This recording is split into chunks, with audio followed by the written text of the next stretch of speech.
बिस्मिल्लाहिर्रहमानिर्रहीम। नाज़रीन, मैं हूं आसिम नसीर और आप देख रहे हैं हमारा यूट्यूब चैनल आसिम सीरीज। नाज़रीन, मेरे साथ मौजूद है मशहूर और मारूफ एस्ट्रोलॉजर, बिजनेस कंसल्टेंट और इस्लामिक स्कॉलर मोहम्मद उसामा अली, जिनका व्हाट्सएप नंबर हमारी स्क्रीन पर मौजूद है। अगर आपको रब्ता करना है तो नीचे दिए गए नंबर पर रब्ता कर सकते हैं। इसके अलावा जिसने अभी तक हमारे चैनल को सब्सक्राइब नहीं किया तो बराए मेहरबानी हमारे चैनल को सब्सक्राइब भी कर दें। अस्सलाम वालेकुम उसामा साहब, क्या हाल है, कैसे हैं आप? जी, वालेकुम अस्सलाम, मैं खैरियत से हूँ, आप सुनाएँ? अल्लाह ताला का बड़ा करम है उसामा साहब। अच्छा उसामा साहब, आपकी एक पेशेंगोई जो है वो दोबारा से बड़ी दुरुस्त साबित हो चुकी है। आपने बहुत पहले कहा था कि पाकिस्तान तहरीक-ए-इंसाफ को अगर जलसों की इजाज़त नहीं मिली, तो हमने आपसे कहा था कि वो हो सकता है कि सोशल मीडिया का सहारा लेगी। तो आपने कहा था देख लीजिएगा, अगर सोशल मीडिया का सहारा लिया गया, तो इंटरनेट के अंदर फिर वो छेड़-छाड़ करेंगे और इंटरनेट को बैठा देंगे। ये सिलसिला मुस्तकिल जारी है। तीसरी बार ऐसा हुआ है और आपकी पेशेंगोई मुसलसल दुरुस्त हो रही है। पहला वर्चुअल जलसा किया पाकिस्तान तहरीक-ए-इंसाफ ने, उसके साथ भी उन्होंने इंटरनेट बंद कर दिया, फिर वर्चुअल फंड रेज़िंग की, फिर इंटरनेट बंद कर दिया गया और कल रात को यानी कि 20 दिसंबर को पाकिस्तान तहरीक-ए-इंसाफ ने वर्चुअल जलसा किया और पूरे पाकिस्तान में इंटरनेट की सर्विस को बंद कर दिया गया और कहीं-कहीं तो बिल्कुल मतलब लोगों को शदीद मुश्किलात का सामना करना पड़ा और हमने भी आपके साथ एक वीलॉग प्लान किया था और हम आपके साथ वीलॉग नहीं कर सके। आपकी पेशेंटगोई भी दुरुस्त साबित हो गई, हम भी इस चीज़ का शिकार हुए। लेकिन क्या कहेंगे आप?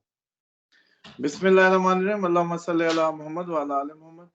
देखिए, ये तो हमने मेरा ख़्याल है दिसंबर में ही फ़ोरकास्ट करके बता दिया था कि सारे यूट्यूबर्स, ऑनलाइन वर्क वाले 20 तारीख तक अपना काम कर लें, 20-25 तक अपने टास्क पूरे कर लें, क्योंकि जूँ-जूँ आप इलेक्शन के करीब जाएँगे, इंटरनेट को कोई न कोई मसाइल का सामना रह सकता है। बल्कि अभी मैं कह रहा हूँ कि वो एक शार्क जो है वो समंदर में नज़र आ रही है, जो कहीं ऑप्टिकल फाइबर को जो है ना हल्के-हल्के दाँत मारने शुरू किए हैं उसने, और वो अचानक आपको एक दिन पता चलेगा कि भाई ये कोई आम मसला नहीं है, समंदर में ही ऑप्टिकल फाइबर जो है वो उसको किसी शार्क ने अच्छा वो कर ली है।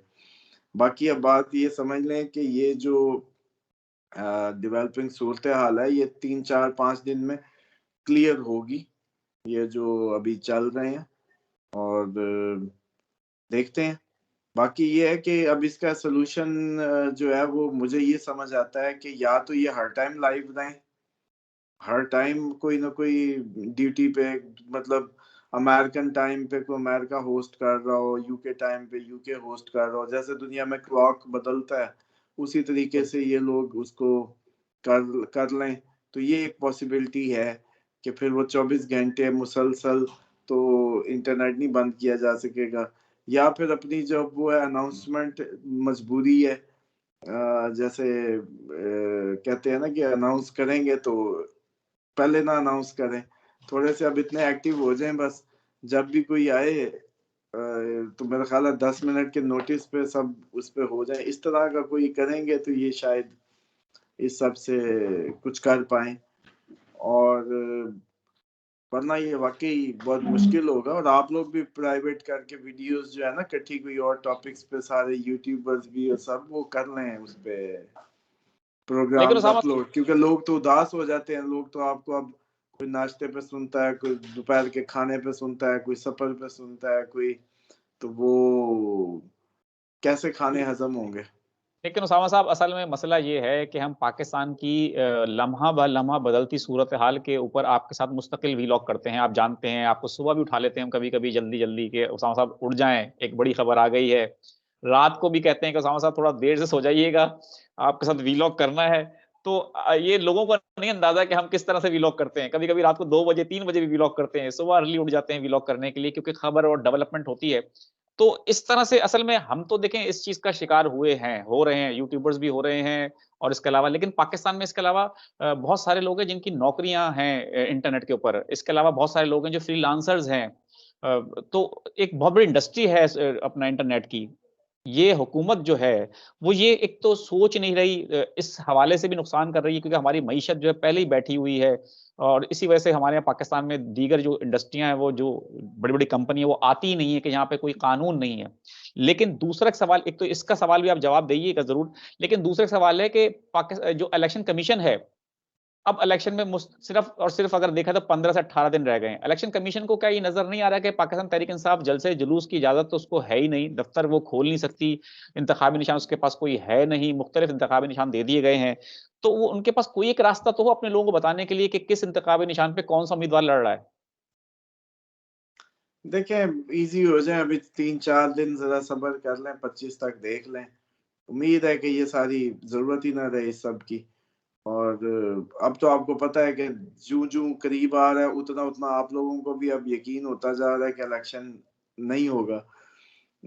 अभी तो फोर्सेस किधर पूरी करेंगे पता नहीं, अभी कई बहाने निकलेंगे। व्हाट्सएवर रीजन इज, जो भी हो, मैंने आपको कहा था 20 से पहले कोई ऐसी रीजन बनेगी, वो बन गई। और दूसरा एक और मुझे याद आया कि आपको कोई याद हो, आपकी मेमोरी में हो कि मैंने कहा हो कि आसिम साहब 20 तारीख को कोई बम फटेगा, क़यामत आएगी, कोई आपकी मेमोरी में हो, नहीं मेरे साथ मैंने तो कोई आपने ऐसी तारीख दी हो जी? नहीं, मेरे साथ आपने ऐसा कोई व्लॉग नहीं किया, लेकिन ये तो 20 सबसे तारीख ज्यादा आपको पता है कि सबसे ज्यादा अगर मैं किसी उसको कहता हूँ कि जो पाइनियर जो चैनल या जिस पे मैं बैठता हूँ या अपना समझता हूँ या वो, तो वो आप हैं। तो उसके बाद आप मुझे ये बताएं कि कल मुझे कोई असिस्टेंट बता रहा हूँ, मैसेजेस आ रहे थे कि 20 गुजर गई, 20 क्या हुआ, कुछ भी नहीं हुआ। तो मैं हंसने लगा कि ये लोगों ने वो जो 20 तारीख का, आपको याद है मेरा एक टाइम जिससे मैं पहले का कहता था कि 20 से पहले कुछ हो जाएगा जिसकी वजह से इलेक्शन नहीं होंगे, बस। ना मैंने कभी कहा क़यामत आ रही है, ना मैंने कहा कभी कोई वो हो रहा है। पता नहीं कौन लोग हैं और कहां से सुन लेते हैं, वो थंबनेल्स ने असल में काम खराब किया हुआ है। तो वो मुझे आजकल अभी बातों बातों में आपकी उससे याद आ गया कि मैं तो रफ एक वो डेट दे रहा था कि 20-25 तक मुझे अंदाजा था कि कुछ ऐसा हो जाएगा, जो भी मूवमेंट मैं पकड़ रहा था प्लैनेटरी। तो उससे पहले वो आपने देखा हुआ और उसने अच्छा भला, और अब भी अगर वो बॉर्डर साइड्स पे फौजें लगती हैं तो डेफिनेटली इलेक्शन के लिए नफरी कम होगी, तो इलेक्शन नहीं हो पाएगा। तो वो बिल्कुल उसी का शाखसाना, और ये भी आप 4-5 दिन में देख लेंगे। लेकिन ये जो इस तरीके से वो थंबनेल पर उन पे कैलकुलेट करना, और वो आपको खुद बेहतर पता है कि हमारा आपके थंबनेल में कोई हाथ नहीं समझ होता नहीं। कि हम उसको वो करें। बिल्कुल सही कह रहे हो सामा साहब, और हम यहाँ पर क्लियर भी कर दें कि हम एक जगह हम भी वीलॉग करने गए थे और एक और एस्ट्रोलॉजर के साथ, वहां पर भी जिक्र हुआ था कि 20 जनवरी को ऐसा क्या होने वाला है। काफी सारे यूट्यूबर बैठे थे, हम नाम नहीं लेंगे किसी का। तो वहां पर यह बात हुई थी कि 20 जनवरी को ऐसा क्या होने वाला है, किस एस्ट्रोलॉजर ने 20 जनवरी की एक डेट दे दी है।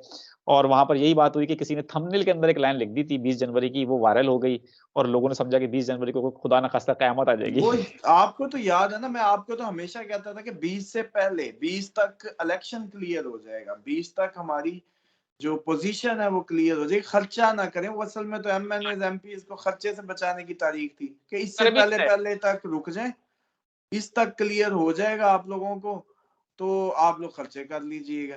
अच्छा उसामा साहब, आपकी इस बात को नून लीग ने ना पकड़ के रख लिया है, खास तौर पे मियां साहब ने। वो खर्चा बिल्कुल नहीं कर रहे। देखिए जब से आए हैं उन्होंने सिर्फ एक ही जलसा किया है। 21 वाला तो मानते नहीं, क्योंकि वो तो मीनार पाकिस्तान में उन्होंने जो किया वो तो जलसा एक आपको भी पता किस तरह से हुआ था। उसके बाद अब तक जाके यानी कि 2.5-3 महीने में उन्होंने सिर्फ एक ही जलसा किया, वो भी सिर्फ 5-7 मिनट के लिए आए। और जलसा गाह को भी बहुत छोटा सा जलसा था जो कि वो भर ना सके। तो वो उन्होंने बिल्कुल खर्चा रोक दिया है, वो बिल्कुल खर्चा नहीं कर रहा है। अब उनको किसी ने बता दिया है कि भाई खर्चा करने की जरूरत नहीं है, या तो तुम जीत जाओगे या इलेक्शन नहीं होंगे, वो एक अलग बात है। उसामा साहब एक आखिर में सवाल ले लेते हैं बहुत नहीं, आप आज ये बता दें सिर्फ कि क्या आपको भी महसूस हो रहा है मेरी अगली अपकमिंग पेशीनगोई के नवाज शरीफ साहब भी इलेक्शन से पहले रो पड़े और कहें मैं नहीं खेलता या ऐसा कुछ? अब देखें, आपको भी महसूस हो रहा है? ईमानदारी से बताएं। ईमानदारी से हम अपने देखने वालों को ये बताएंगे कि सिर्फ हमें महसूस नहीं हो रहा। अगर देखा जाए तो जब से वो आए हैं 21 तारीख को, जब पाकिस्तान आते 21 अक्टूबर को, तो उसके बाद से लेकर अब तक वो जिस तरह से अवाम में निकले हैं, उससे सबको नजर आ रहा है कि वो इस वक्त खुश नहीं है। ना वो उनको अवामी पजीराई मिल रही है, ना वो उनको जो उनसे बातें की गई थी लाने के वक्त वो पूरी हुई हैं। तो खुश तो बिल्कुल भी नहीं है। आपकी पेशेंट को बिल्कुल दुरुस्त साबित हुई। इस पर हम एक अलग से व्लॉग करेंगे। उसामा साहब, उसामा साहब एक सवाल है। अस्सलाम वालेकुम सर, आई एम वालेकुम अस्सलाम, समीना अली हैं। 10 मई 1974 जो है उनकी डेट ऑफ बर्थ है। वो पूछना चाह रही है, मेरे बेटों की स्टडीज कंप्लीट हो गई है, एक बाहर मुल्क जाना चाहता है, दोनों की जॉब नहीं है, कब तक जॉब मुमकिन है, क्या बेटा बाहर चला जाएगा? ये इस हवाले से पूछ रही है, बाहर जाने के हवाले से। इसके लिए तो इनसे कहें कि इसी नंबर पे व्हाट्सएप पे जो है ना वो अपनी क्यूरी भेजें। ये तो बिल्कुल डेफिनेटली इतना जब मामला क्रिटिकल हो तो वो जर्नल नहीं हो सकता, वो यही होता है कि व्हाट्सएप करें और उस पे जो नंबर चल रहा होता है उस पे बिल्कुल डिटेल से इनका पता करें। बिल्कुल ठीक है। समीना अली साहिबा, आपको जवाब बिल्कुल मिल गया होगा। इस तरह के अगर जिसके भी सवालात हैं, जो अपने किसी बेटों के हवाले से, अपने किसी फ्यूचर के हवाले से, अपनी नौकरी के हवाले से अगर कोई सवाल आपका है, तो उसके लिए नीचे दिए गए नंबर पे आप उनसे, उसामा साहब से राब्ता करें। उसके लिए बर्थ चार्ट बनाया जाता है, उसकी आपकी कैलकुलेशन होती है। इसके अलावा किसी के अगर सवालात हैं, कोई सियासी सवालात करना चाहता है हमसे, कोई टॉपिक हमसे डिस्कस करना चाहता है, कोई हमें मशवरा देना चाहता है, तो हमसे पूछें, हमें सवालात करें। हम उसके ऊपर एक वीलॉग करेंगे उसामा साहब के साथ, क्योंकि आप भी हमें गाइड कर सकते हैं हम किस मौजू के ऊपर वीलॉग करें। एक बहुत अच्छा हमारे पास आया था कि आप हलकों के ऊपर वीलॉग करें, जो बड़े बड़े हलके हैं, जैसे कि यास्मीन राशिद हैं और नवाज शरीफ साहब हैं, उनका मुकाबला है, इनके ऊपर बात करें, इनका बर्थ चार्ट खोलें, इनकी कैलकुलेशन चेक करें कि किसकी पोजीशन मजबूत है। उसामा साहब इसके ऊपर जरूर वीलॉग करेंगे। हाँ, इस नाज़रीन, पे कर लें सिलसिला, ये ठीक है। और मैं एक और भी आपको बता दूं, ये जो फूड के क्राइसिस जो अपकमिंग आ रहे हैं ना, जो इस टाइम दुनिया में, कल मैं एक थ्योरी देख रहा था कि सूरज अगले साल 2025 में ये एक्सपेक्टेड है कि वो सारी आपकी ये जो रेज हैं दुनिया की वो खत्म कर दे। तो अब उनकी रिसर्च है नासा की या जो भी है, तो हम इसको अपनी एस्ट्रोलॉजिकल उससे कर बिल्कुल सकते हैं। इसी बहुत तरीके से जो अगली दुनिया के हालात हैं उन पे बात की जाए, मिसाल के तौर पे एटम बम का अगर चांस है तो उससे बचने के तरीके, और उस पे बात। इसी तरीके से फूड के लिए मुझे 2-3 मतलब जो सबसे बड़ी गद्दी है इधर हमारे जो ये मुल्तान साइड में कह सकते हैं कि हक बहु सरकार की, उनकी जो वो बड़े कंसर्न्ड हैं इसको लेके कि लोग आ जाते हैं जब इस तरह के हालात हों, तो आप हमें बताएं कि कितना हम इसको प्लान करें और कितने हजारों लोगों के लिए कम से कम हम इंतजाम करना चाहते हैं। और भी लोग अब करेंगे। और इसी तरह कुछ एक प्राइवेट लोग आपकी तरह नौजवान हैं जो ये देख रहे हैं कि हम तो ये 4-5 साल से किसी को ख्वाब आ रहे थे जो आप बातें कर रहे हैं, इस तरह के लोगों ने भी राब्ता किया है कि ये तो हकीकत है, हमें हमारी को मान नहीं रहा था, तो वो बिल्कुल भी अब ला रहे हैं। तो मुझे लग रहा है कि अपकमिंग टाइम में ना आपके चैनल के थ्रू हम एक ऐसी बहुत अच्छे मौजूद छेड़ एनजीओ और ऐसा कोई वर्किंग बिजनेस इसको कोई करा के कि जिसमें हम तैयारी करवा सकें लोगों की अमलन। बिल्कुल ठीक है। बहुत बहुत शुक्रिया सामा साहब, यहाँ हमें वक्त देने का। नाज़रीन, यहाँ हमारे वीलॉग का वक्त खत्म हुआ। मुझे और मोहम्मद उसामा अली साहब को दें इजाजत। आखिर में हमारा वही पैगाम है, मुस्कुराएं, प्यार बांटें और अपने आसपास के लोगों का ख्याल रखें। खुदा हाफिज।